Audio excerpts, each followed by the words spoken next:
proceso del diálogo reflexivo, no existe tal diálogo. Entonces simplemente le dice, muy bien, te felicito, has desarrollado tal práctica, ¿no? Has desarrollado tal proceso y ahí queda.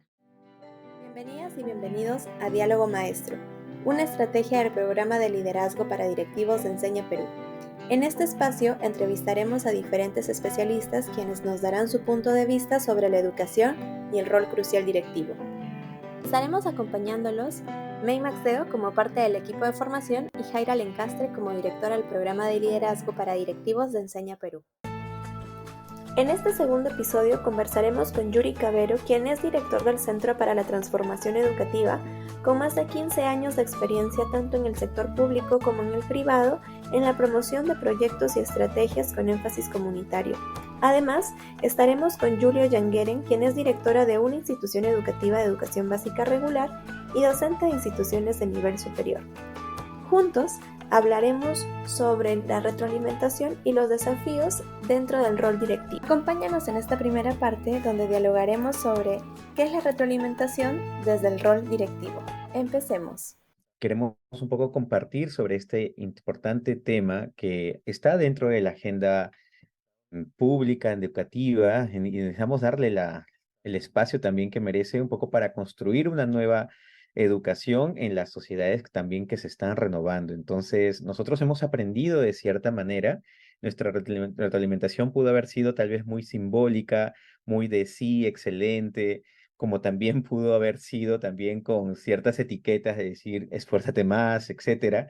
Y creo que ello ya definitivamente en estos tiempos donde manejamos distintas formas de interactuar con los estudiantes, amerita también una forma nueva también de ver la retroalimentación. Y en ese sentido, enmarcado a lo que menciona propiamente el ministerio dentro de las tantas resoluciones que emite en la 094, remarcaba en cómo devolvemos a la persona, en este caso pues al estudiante o al docente mismo que monitoreamos, información que permita reconocer estos logros o el propio proceso en donde estamos viendo que ya no es una pregunta cerrada de si logró o no logró determinada acción o producto basado en el propósito que se busca, sino que también lo está haciendo la persona, ¿no? Y el haciendo en forma de gerundio simboliza de que este ciclo no termina porque lo que queremos es fomentar la propia autonomía de la persona que está siendo retroalimentada para que vaya más allá de las propias expectativas que quizá habíamos enmarcado con nuestra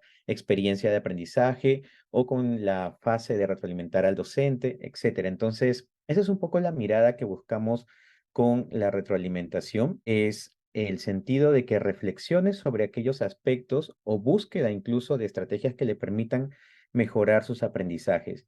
Y en ese sentido, nuevamente remarco qué importante es el diálogo reflexivo en este proceso de retroalimentación, un diálogo que permita darnos cuenta de lo que debemos seguir mejorando como proceso. Yo quiero conectarlo con un marco que me gusta mucho, que es de uno de los pedagogos que admiro muchísimo, que es Michael Fullan, y él habla de un marco de coherencia sistémica. Este marco es para que toda la escuela fluya en torno a aquello que se han trazado como metas. Y él habla de 4 elementos importantes para que exista una coherencia de la comunidad educativa. El primero es la dirección focalizada, y esta dirección focalizada está en el marco de tener una claridad en la estrategia y qué metas con impacto deseo buscar. Esto conectándolo con la retroalimentación que tiene uno que seguir. Él habla también de que cada 100 días como comunidad educativa debemos reunirnos y ver si está funcionando o no la ruta camino que trazamos. Entonces, hay una retroalimentación a nivel de la propia institución. El segundo punto que él habla dentro de este marco de coherencia es el cultivo de culturas de colaboración. Y crear una cultura, ustedes, estimados directivos, participantes que están en este espacio, saben que generar una cultura en la institución es bastante desafiante, pero cuando la tenemos y comentamos de ello, no por generar incomodidad, sino por tener una mirada de crecimiento, las cosas fluyen de otra forma porque estamos todos enmarcados en este mismo propósito. Entonces, el cultivo de culturas de colaboración tiene que ser algo que esté inmerso dentro de la cotidianidad de la institución educativa. El tercer aspecto en el marco de coherencia es el aseguramiento de la rendición de cuentas. Y esto es importante tanto a nivel interno como equipo, como también hacia afuera en la comunidad. ¿Qué cosas estamos haciendo bien? ¿Qué aprendimos? que el error también sea una oportunidad de aprendizaje, del cual es insumo de la retroalimentación para ver cómo podemos seguir mejorando o logrando lo cometido. Y el cuarto ítem es el aprendizaje en profundidad. Esto ya está más relacionado a lo pedagógico, pero este cambio de prácticas permite también desarrollar capacidades. Entonces, ¿cómo la retroalimentación en estos cuatro aspectos del marco de coherencia posibilita salir de la inercia? Eso es algo interesante de poder mencionar. La inercia, que siempre es entendida como un punto común para cualquier vicisitud o problema en torno a un cambio. Hacer un cambio no es sencillo, por eso hay que salir de esta inercia para generar cambios, pero que sean siempre claras con el propósito que busca la escuela. Por eso quería hacer esta similitud en qué importante es generar un marco coherente, sea de esta forma como les he comentado, de estos cuatro puntos de Michael Fullan, de la coherencia sistémica, pero que la retroalimentación pueda ser un elemento que va de ida y vuelta para poder nosotros generar un proceso de constante interacción, dinámicas nuevas y sobre todo con el énfasis centradas en el estudiante y sus aprendizajes. Entonces, nuevamente, un poco para cerrar la idea de retroalimentación, devolvamos a la persona esta información de logros y progresos, pero la persona entendiendo que puede ser el estudiante, puede ser el docente, puede ser el directivo a través de los aportes de la comunidad, y eso es interesante también de ver una mirada de retroalimentación mucho más coherente hacia adentro y hacia afuera. Yuri nos ha comentado 4 aspectos que debemos considerar para la coherencia sistémica en la retroalimentación y así seguir creciendo dentro de nuestra comunidad educativa. Dirección focalizada, cultura de colaboración, rendición de cuentas y aprendizaje en profundización. Permítete un instante considerar cuál de estos aspectos necesitas potenciar en tu institución y cómo podría desarrollarse. Pon pausa a este audio y conecta con tus ideas. Ahora continuemos escuchando a Julio Yangueren hablar sobre las áreas del aprendizaje. Mi saludo primero a cada uno de ustedes. Sé que es todo un esfuerzo el prepararse y en este proceso continuo, ¿no? De crecimiento, de desarrollo profesional. Y efectivamente, como Yuri ya tú lo has mencionado, se trata de una devolución. Pero en este espacio de devolución hay que saber en qué momento dar la devolución. Ahí hay una gráfica que me parece a mí muy interesante y que es aplicable a cualquier tipo de aprendizaje, ¿no? Desde la mirada de una sesión de aprendizaje, desde la mirada pedagógica, pero también desde el rol directivo de acompañamiento hacia sus docentes. Según Colvin, nos dicen que existen 3 zonas, ¿no? En las que se encuentra toda persona cada vez que se da un proceso de aprendizaje.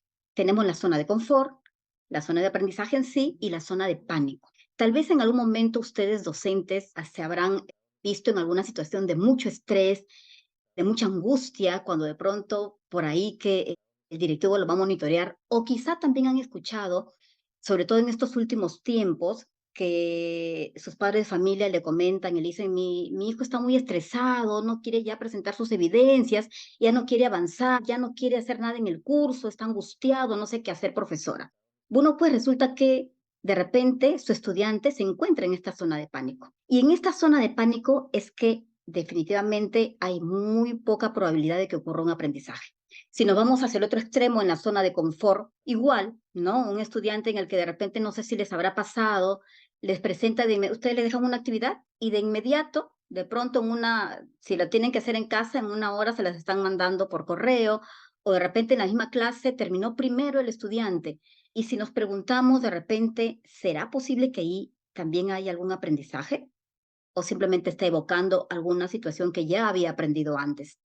Estos extremos realmente son zonas en las que un aprendizaje profundo del cual Yuri estaba hablando y que de repente en otro momento se pudiera conversar un poquito más, no se dan en estos dos extremos. Nosotros tenemos que buscar un equilibrio para lograr el aprendizaje. Y es aquí donde entra a tallar este proceso tan profundo que es la retroalimentación, ¿no? Que es un elemento muy importante de la evaluación formativa. Es aquí en donde entran a tallar esas preguntas y repreguntas para generar esa reflexión de la cual Yuri nos ha conversado. Entonces, es importante que nosotros tengamos este contexto de estas zonas tan importantes por las que pasa un ser humano cada vez que se encuentra en una situación ¿no? de querer aprender.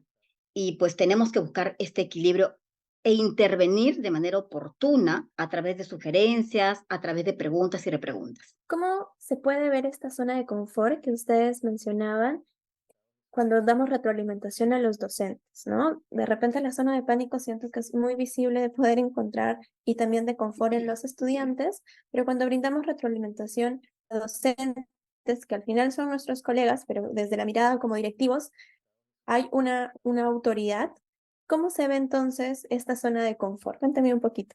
Mira, el común denominador es que de repente observen a sus docentes en una zona, digamos, de poco crecimiento, hay poca innovación, hay pocas propuestas de pronto de dinámicas interesantes, diferentes, docentes que de repente dicen, no, pero yo ya lo sé todo, o de repente docentes que reciben muy poco monitoreo, muy poco acompañamiento, y cuando de pronto el directivo le hace un feedback, ¿no? Una retroalimentación o en el proceso del diálogo reflexivo, no existe tal diálogo.